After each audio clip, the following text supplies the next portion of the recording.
اس نے کہا ہمارے علاقے میں بہت سے لوگ جو گردہ ٹرانسپلانٹ کروا چکے ہیں پیسوں کے لیے. اس کا مطلب ہے کہ یہ ایجنٹ ٹو ایجنٹ جو ہے چین چل رہی ہے, اور یہ بہت چیز الارمنگ ہے کہ صرف ایک اس سے 4 لاکھ روپیہ اس کو دیا جا رہا ہے اور ابھی ملا نہیں اس کو, اس کا گردہ نکال لیا گیا, اس کو 1 روپیہ بھی نہیں ملا, اس سے گردہ بھی لے لیا گیا, پیسے بھی نہیں ملے, اور اس کا گردہ جو ہے آگے لاکھوں روپے میں بیچا جا رہا ہے. پہنچے کیسے یہاں تک پہنچے؟ بالکل, یہ ہاسپٹل جس کے بارے میں بات کی گئی اس کے حوالے سے ایف آئی اے کا کہنا تھا کہ ان کو انفارمیشن جو سورس کے ذریعے ملی کہ یہاں پہ کچھ ایکٹیویٹیز ہو رہی ہیں, کچھ ڈاکٹرز اچانک یہاں پہ آتے ہیں اور کچھ دیر کے بعد وہاں سے نکل جاتے ہیں.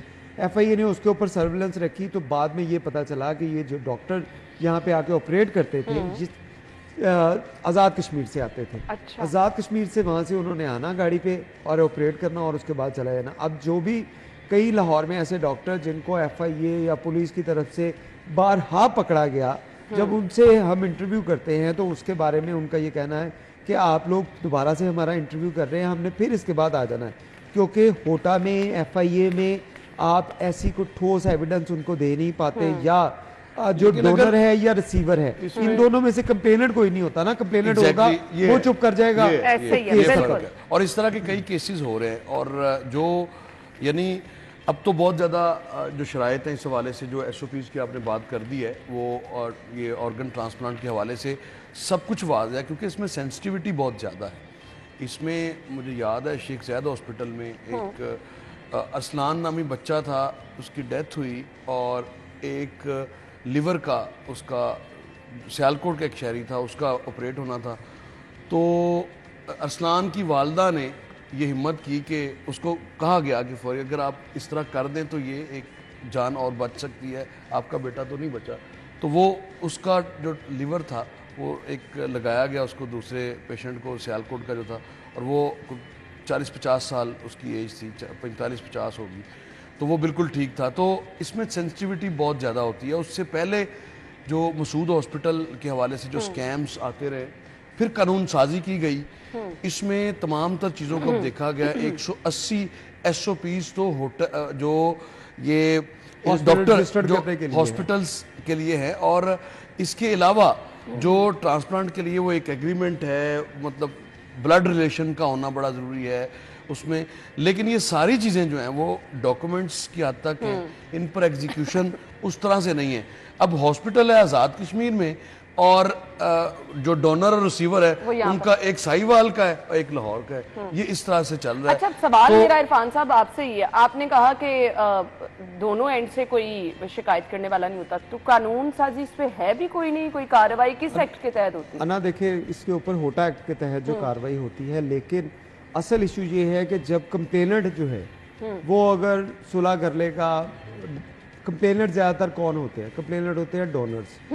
ڈونرز جس نے 4 لاکھ روپیہ, جیسے میں نے بات کی کہ چیچا وطنی کا ایک نوجوان ہے جس نے قرضہ اتارنے کے لیے اپنا گردہ بیچا, اب اس کو 4 لاکھ روپیہ ملا نہیں. کچھ عرصہ وہ ان لوگوں کے ترلے کرے گا, ان کو فون کرے گا, ایجنٹس کو, مجھے اس کا حل آپ سے پوچھنا ہے, بریک کا کہا جا رہا ہے, تو یہ معاملہ پھر مجھے ختم ہوتا نہیں نظر آ رہا. مجھے بریک لے لیں, سخت سے سخت قانون سازی کی. چلیں جی, بریک کے بعد آتے ہیں.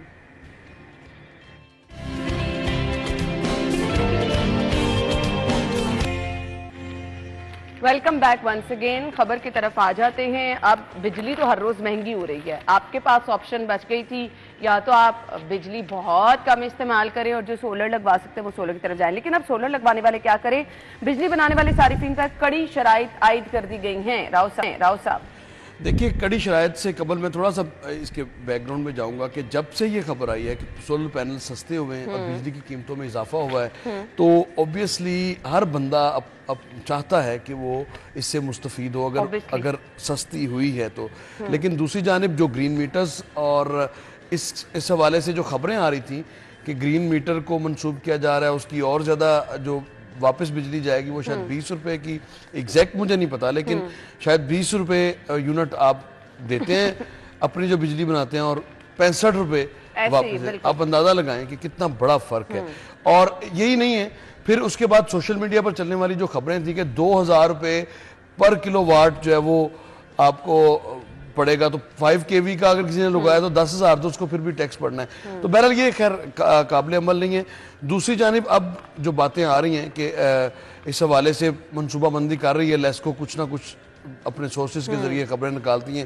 1.5 کے جس کا سسٹم لگا یعنی 1500 kV کا, تو 15 kV والا سسٹم ہے وہ زیادہ تر وہ لگاتے ہیں یونٹس والے, یا 1 کنال 2 کنال کے گھر میں 15 kV کا سسٹم لگتا ہے. تو اب ان کے اوپر کڑی شرائط آپ نے کیا چاہتے ہیں کہ ایک تو وہ 20-25 لاکھ روپیہ لگائے, وہ اپنا سسٹم لگوائے, اپنی بجلی خود جنریٹ, آپ پر بوجھ کم ہو, آپ تو سروسز دے نہیں سکتے, اگر وہ کروا رہا ہے تو اس کے اوپر آپ نے کیا کڑی شرط رکھنی ہے؟ کیا مطلب وہ کوئی جسوسی یعنی یہ ہے نا پریشان ہے. ایک کمنٹ چاہیے مجھے وائنڈ اپ کرنا ہے. انا بس سورج پہ ٹیکس لگایا جا رہا ہے کہ سورج کی لائٹ جو ہے وہ کیوں کوئی استعمال کرے. صحیح ہے, واقعی اس سے زیادہ جتنی آپ کے لیے مشکلات ہیں نا صرف وہ پیدا کرنے کی کوشش کی جا رہی ہیں. بجلی مہنگی ہے, بچت کرنے کے مرضی کر لیں وہ ممکن نہیں ہو پا رہا. سولر جنہیں لگائیں ان کے لیے شرائط یہ لگا دی گئی ہیں. آپ لوگوں کے وقت کا شکریہ. ہیڈ لائنز کے بعد آپ کو جوائن کریں گے ہم.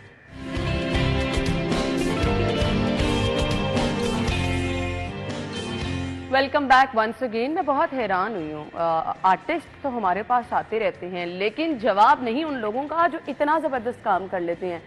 12 سال کی انتھک محنت آپ کی, دن رات آپ ایک ہی کام کر رہے ہیں, اور آپ نے کیا کیا کہ جی آپ نے قرآن پاک بنا اور بڑے ہی منفرد انداز میں, مطلب میں نے پہلے کبھی یہ نہ سنا نہ دیکھا, اور میں بہت حیران بھی ہوئی ہوں. ریشمی دھاگوں سے قرآن پاک کو بنا گیا, اور مطلب یہ اس قدر آپ کا باریک بینی سے کیے جانے والا کام ہے, کیونکہ آپ باقی چیزیں اگر کوئی لکھ رہے ہو نا, جیسے میرے پاس ان کے باقی کام بھی پڑے ہیں ہمارے آج کے مہمان کے, جس پہ کسٹمائز کوئی اپنا نام وغیرہ ہے وہ لکھوا لیتا ہے, لیکن جب آتی ہے بہت بڑی ذمہ داری قرآن پاک بننے کی, پھر آپ نے بہت باریک بینی سے بہت زیادہ ٹائم دے کے یہ کام کرنا ہوتا ہے.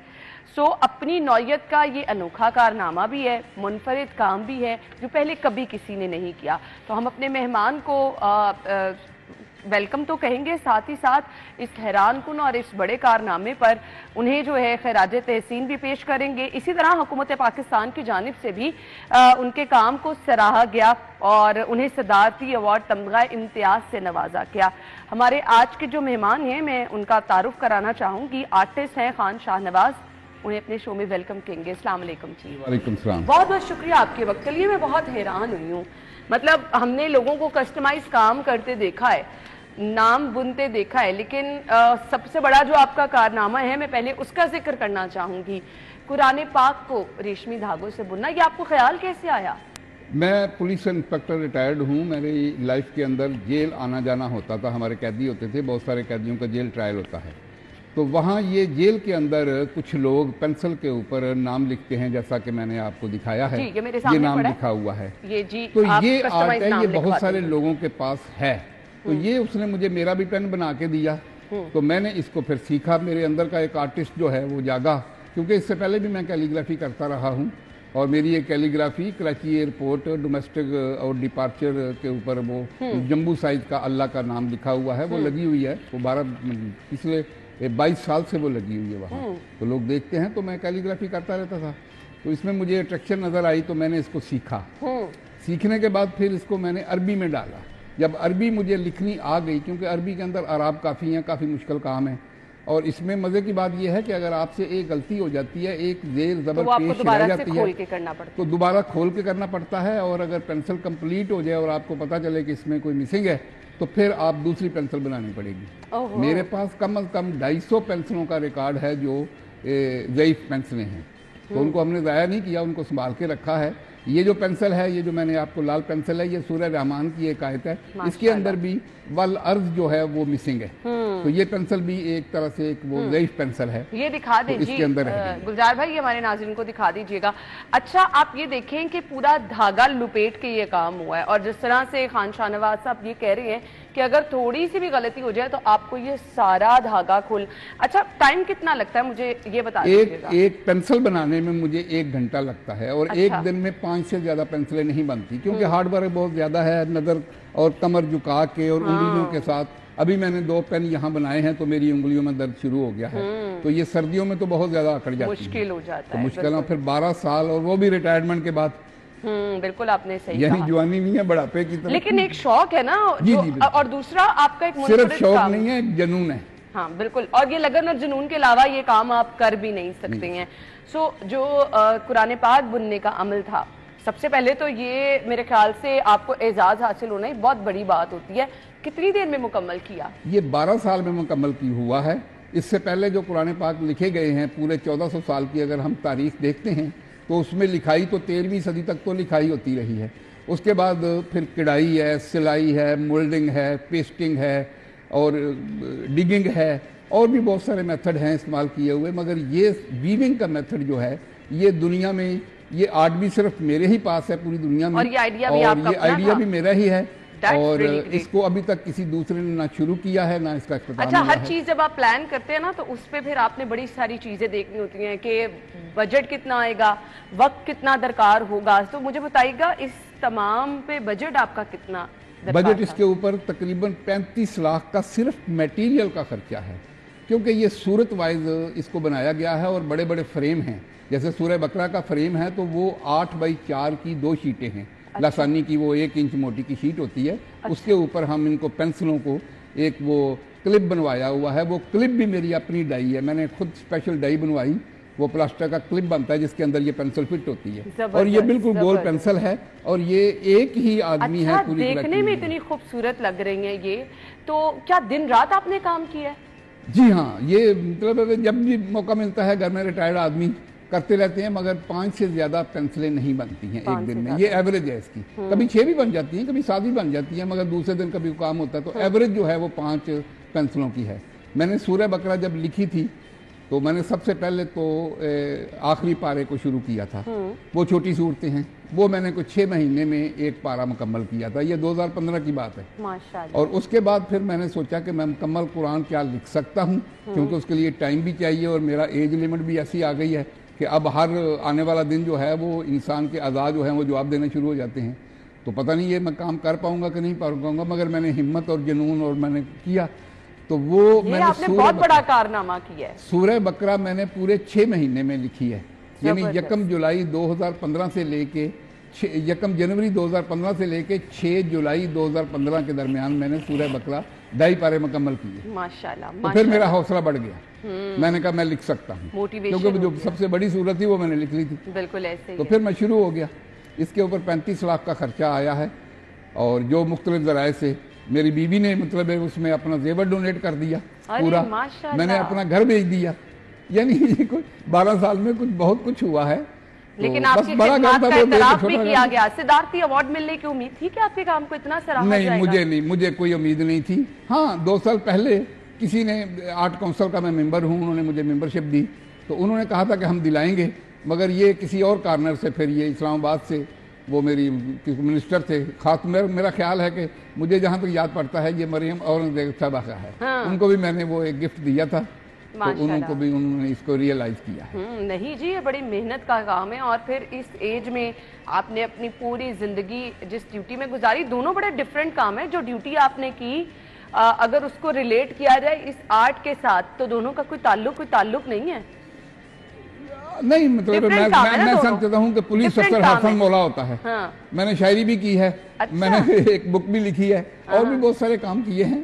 تو فیملی میں کسی اور کو بھی سکھایا، کسی اور کو بھی شوق ہے؟ جی ابھی تک کسی نے نہیں سیکھا ہے. اچھا. اس کو ایک تو ہارڈ ورک بہت زیادہ ہے، مشکل بہت زیادہ ہے. دوسرا اس کی آؤٹ پٹ کوئی نہیں ہے، اس کا کوئی پروفٹ کوئی نہیں ہے. ظاہر ہے آج آپ نے پروفٹ کی بات کی تو لوگ تو اس طرح کی چیزوں کو بہت پسند کرتے ہیں. آپ کے پاس سوشل میڈیا کا پلیٹ فارم ہے، آپ اس کو اپنا بزنس بنا سکتے ہیں. 35 سے زیادہ چینل میرا انٹرویو کر چکے ہیں. اچھا. ابھی آپ کا نمبر 36واں ہوگا. صحیح. تو میں ابھی ڈیمونسٹریشن دوں گا. جب تک آپ ڈیمونسٹریشن دیکھیں گے نہیں نا اس وقت تک ذرا آپ ان کے کام کو کلوز کر کے دکھا دیں گے. آپ اتنی دیر میں ساتھ میں وہ ڈاکومنٹری بھی دکھائیں. سورہ رحمان ہے تو یہ ملٹی کلر کے اندر پینسل ہے. یہ اس وقت آپ دیکھ رہے ہیں کہ اس کے اوپر کچھ نہیں لکھا ہوا ہے. یہ آپ دیکھ لیں، اس کو کلوز کر کے دیکھ لیں، اس کے اوپر کچھ نہیں لکھا ہوا. تو میں اچھا یہ ایک تو یہ انگلش آرٹ ہے، لیفٹ ٹو رائٹ جاتا ہے.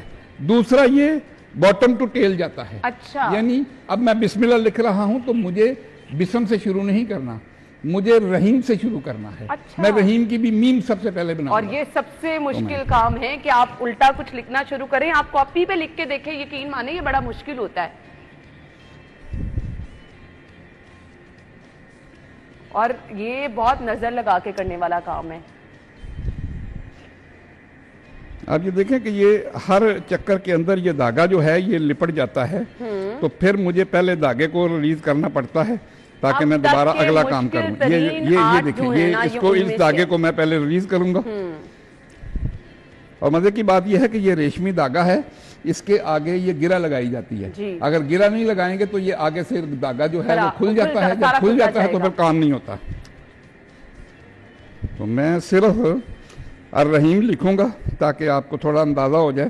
بہت سارے لوگ جب اس کو سمجھتے ہیں تو ان کو سمجھ نہیں آتی جب تک ڈیمونسٹریشن نہیں دیکھتے کہ یہ بنتا کیسے ہے, کیونکہ یہ دنیا کا پہلا وہ آرٹ ہے جس کے اندر نہ سوئی کا استعمال ہے, نہ سیاہی کا استعمال ہے, نہ کوئی کاغذ ہے, نہ کپڑا ہے.